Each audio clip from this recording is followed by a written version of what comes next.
आदेश जय श्री महाकाल मिश्रा जी। गुरु जी, एक जैसे सवाल था कि आश्री लक्ष्मी का आप जाप बताते हैं कि आश्री लक्ष्मी का जाप करिए। हाँ। बहुत से लोग मुझसे पूछते हैं कि ये आश्री लक्ष्मी आश्री है, नाम ही लग गया। आश्री एक संशय है, आप जी क्लियर करिए। पूछिए जी। तो क्या आश्री लक्ष्मी या किसी भी आश्री शक्ति के मंत्र जाप से क्या आश्री शक्तियां उस व्यक्ति की तरफ आकर्षित होंगी, और चूंकि आश्री लगा है असुर वर्ग से हैं, हाँ, तो क्या उस व्यक्ति का जीवन वो कुछ खराब कर सकती है? क्योंकि असुर ये माना जाता है कि भाई आश्री शक्ति खराब करती है और जो दैवी शक्ति वो अच्छा करती है। तो क्या ऐसा कुछ होता है? देखिए, ऐसा सबसे बड़ी चीज क्या है कि शब्दों में भ्रांतियां हैं। अच्छा। मनुष्य अपने आप में एक करुणा से भरा हुआ जीव है या प्राणी है, जो क्या है कि जीवन में ऐसे कर्म करता है जिससे वो परमात्मा की तरफ अग्रसर हो। लेकिन मनुष्य में भी तो ऐसे मनुष्य हैं जो गलत कृत्य करते हैं, गलत कार्य करते हैं, उनके अंदर प्रेम होता ही नहीं है, जीवन उनका गलत कार्यों के लिए ही बना हुआ होता है। तो हम ये नहीं कह सकते हैं कि हम एक वर्ग को अथवा एक श्रेणी को कहें कि वो ऐसा है। असुरों में भी आप देखिए, प्रहलाद भी हुए हैं जी, बलि भी हुए हैं जी, विभीषण भी हुए हैं। तो क्या ये असुर नहीं है?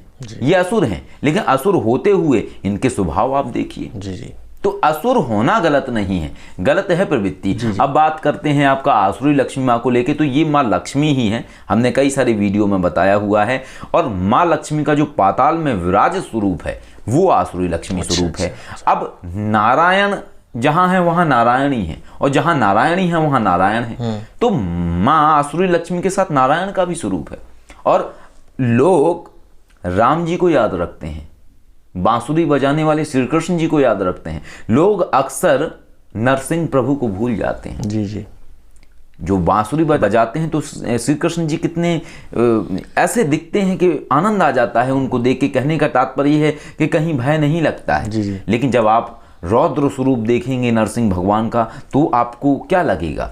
इसके साथ और भी है नारायण के स्वरूप, जैसे 12 अवतार हैं जी। इसके अलावा एक स्वरूप है जिसके विषय में बहुत कम लोगों को जानकारी है, हयग्रीव स्वरूप।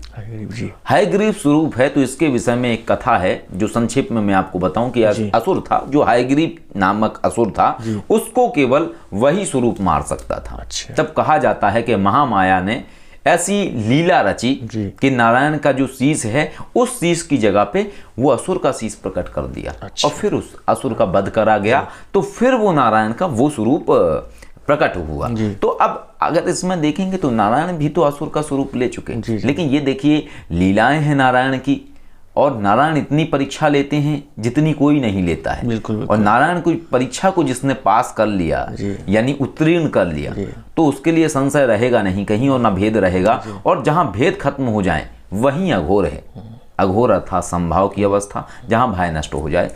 तो अब आशा करते हैं कि शायद इसमें अब आपको कोई संशय ना रहे। नहीं, ये काफी कुछ क्लियर हुआ। उम्मीद है दर्शकों को भी क्लियर हुआ होगा। कोई मौका मिला तो फिर से सत्संग करेंगे। जरूर। ठीक है। जय श्री माता।